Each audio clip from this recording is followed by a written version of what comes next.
Thanks again for the invitation. Again, I'm Brad Boycks with the Wisconsin Builders Association. Just a quick summary of our association and kind of a roadmap to what I wanted to talk about today. We're a state association made up of those involved in the construction industry. We have 25 local associations throughout the state. Wisbill.org is our website if you would like any information. We'd certainly like to have anybody who's not a member become a member of our statewide local association and our national association. It's a 1 in 3 membership that we have. So Wisbill.org is the place where you can plug into the state association to find out what local is in your area. Wanted to talk to you a little bit about some changes that took place in the state budget. Some things that we'd worked on. There was a few things that passed just last week. Talk about some other things that we're working on to try to pass before the end of the legislative session, and then talk a little bit about the political crystal ball here with a very strong likelihood of more recall elections coming probably in the early part of 2012. So just wanted to start at the state budget. Beginning part of session from January until July, Capitol was really quiet. There wasn't really anything going on. No news stories going on. I'm kind of kidding here. Sorry, my delivery is not great. But obviously it was a time like none other in the state capitol, starting really at February 11th with the budget repair bill introduction. But want to concentrate, kind of leave that as it was, but start with the state budget, which the budget committee started working on. The governor introduced the budget around February. The Joint Committee on Finance then began their work, and then they concluded that work at the end part of June. There were 4 major provisions in the state budget, 2 of which we worked on, are the first 2 on the screen, kind of undoing changes that were made in the previous state budget in the last 2 years.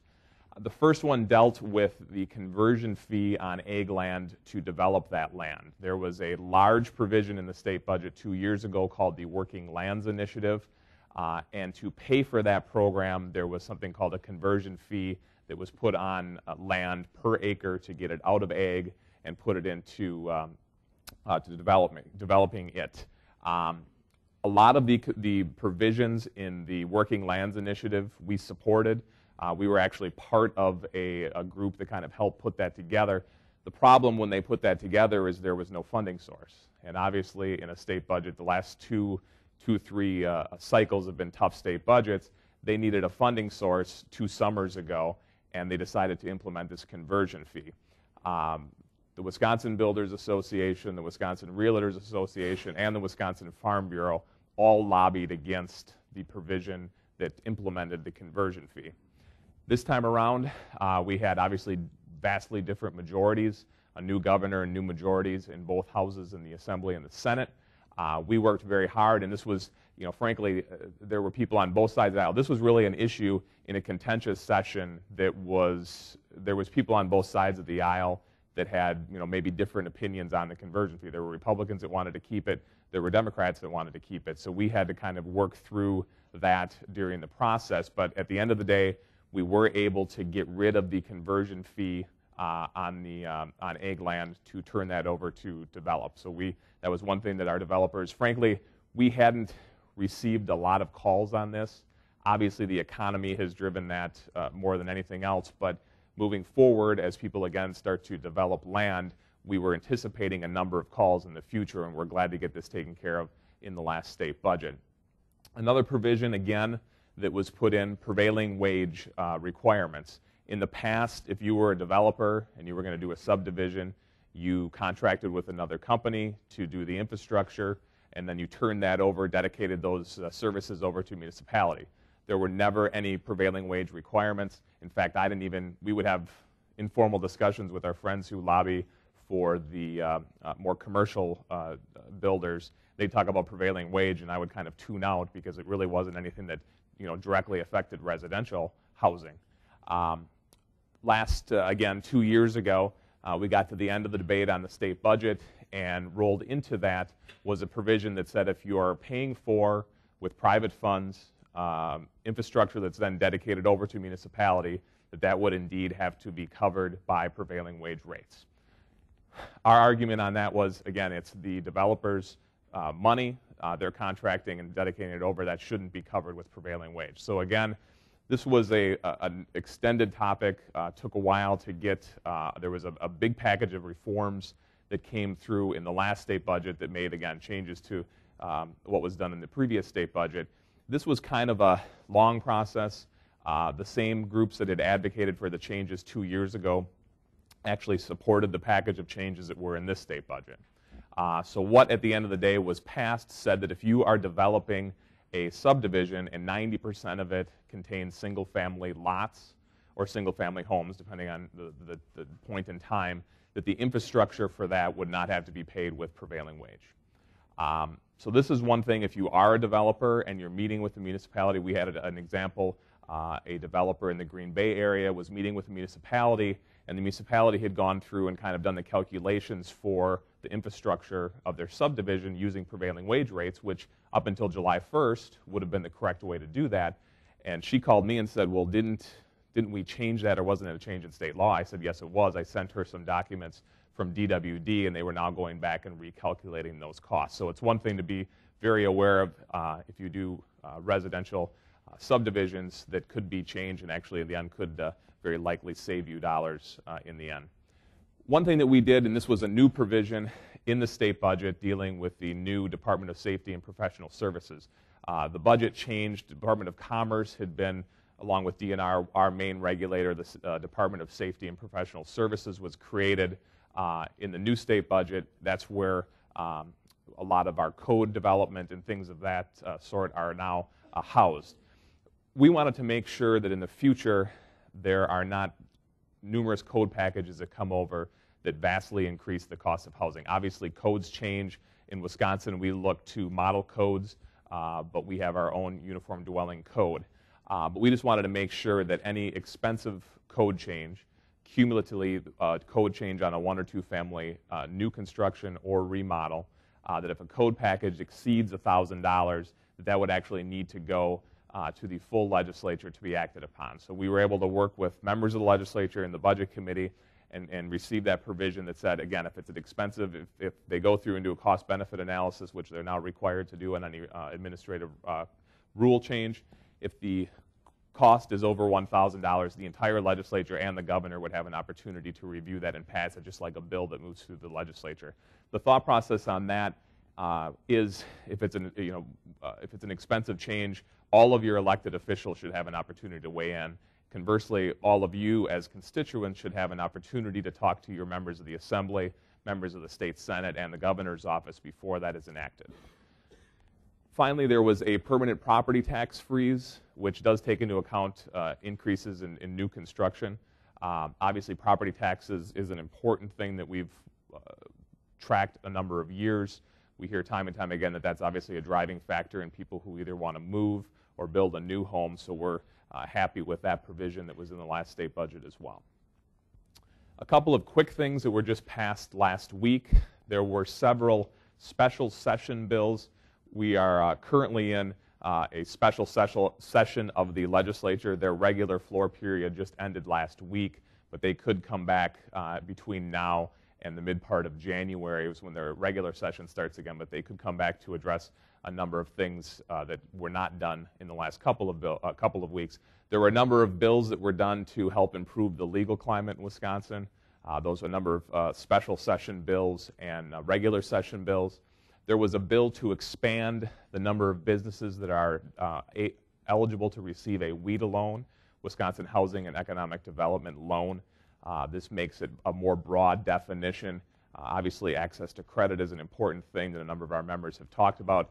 This legislation is not by any means a silver bullet to change that. It just may increase the number of people that are eligible for one of those loans. Anything that does that, we're obviously going to support. And then there was a bill also to increase the amount of credit that can be gained, or bonding authority from the Board of Commissioners of Public Land, a new concept that also passed as well. So finally, just a quick summary of some of the things that we're working on legislatively. Again, we're in the special session. The regular session is scheduled to start up, I think it's January 17th, and then end in mid-March. There's a lot of rumors that they might end early because of the possible threat of recall elections, which I'll get to in a second. There's a special session bill dealing with DNR regulatory reforms. There was about an 8-hour hearing on this. Right now, any bill that's introduced dealing with DNR and regulatory reform gets accused of being a way to pass mining legislation. So there was a number of groups there saying that a lot of the provisions in that dealt with mining. I don't think actually that they did, or that wasn't the legislative intent. But a few things, there's some measures in there to put greater restrictions on the time frames that DNR can review Chapter 30 water permits. Right now, in the past, we've often heard from members that you're asked for information, the permit is reviewed by DNR, they come back and say, well, that's great, but we need more information, and that the process kind of keeps going in that direction. The provision that we're really happy to have in there doesn't change any of the environmental laws that are currently on the books. It just says DNR gets one opportunity. They can ask you for 30 things, 40 things, 10 things, but they have one opportunity to ask you for information. And then they have time frames which they must respond to you. And after a public hearing, if they don't get a response within a certain amount of time, it's automatically assumed that that permit is approved. So again, it doesn't change any environmental standards. It just puts in some greater thresholds on the amount of time that they have to get back to you. Again, I think a huge improvement from the way we've done it. And we actually, the authors of the bill actually work with DNR staff on the drafting of that bill. Kind of a new way of approaching it from past sessions. And also there's a provision in there that deals with grading permits, saying if you get one on the local level, you wouldn't be required to get 2 or 3 permits, which is much of the case right now. Again, they're going to assume that if you get one from a local municipality, that's going to be okay. Wetland reform, this is a bill that was in the special session call. This bill still isn't even out of legislative drafting yet, taking a long time to get this done.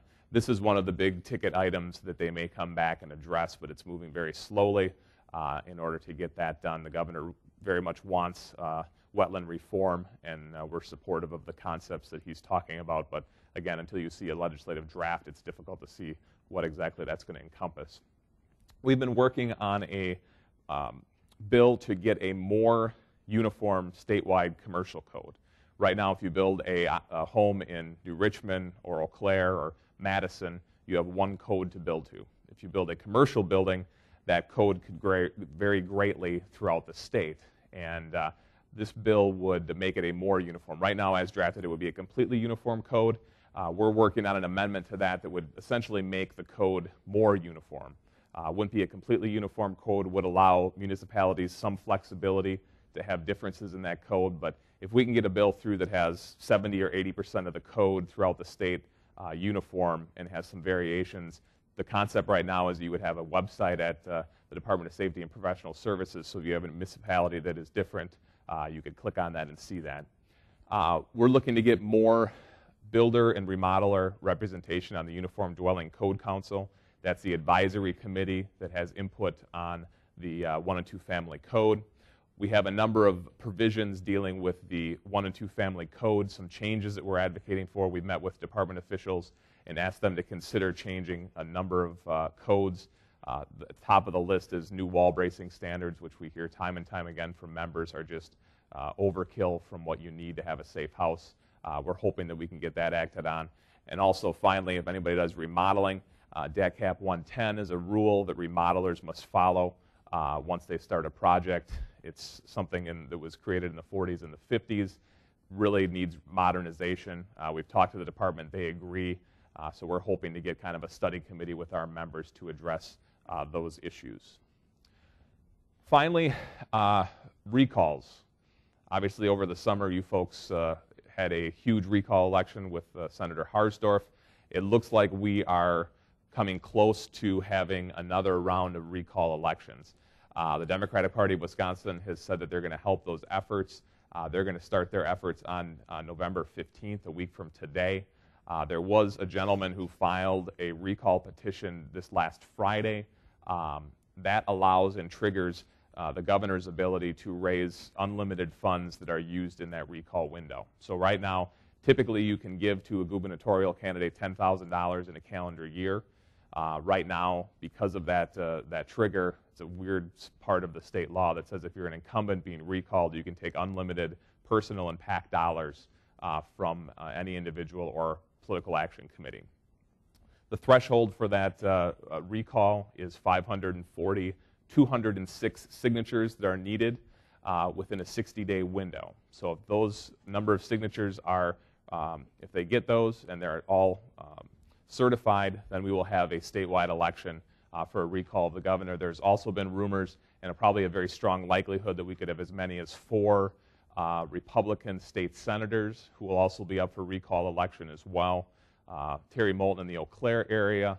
These are all people who were just elected in the 2010 cycle. So you could have, in 2012, a statewide recall of the governor, 4 additional state Senate races, and then a general election which includes an open U.S. Senate seat and a presidency.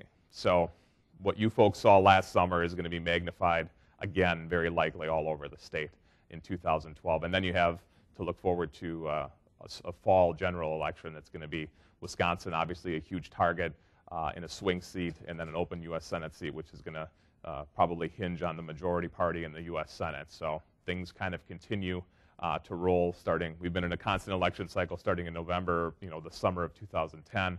I think that continues. We'll probably are in the middle part of a 2-year election cycle. So thanks again. I'd be happy to take any questions when we kind of move to that section. Thanks.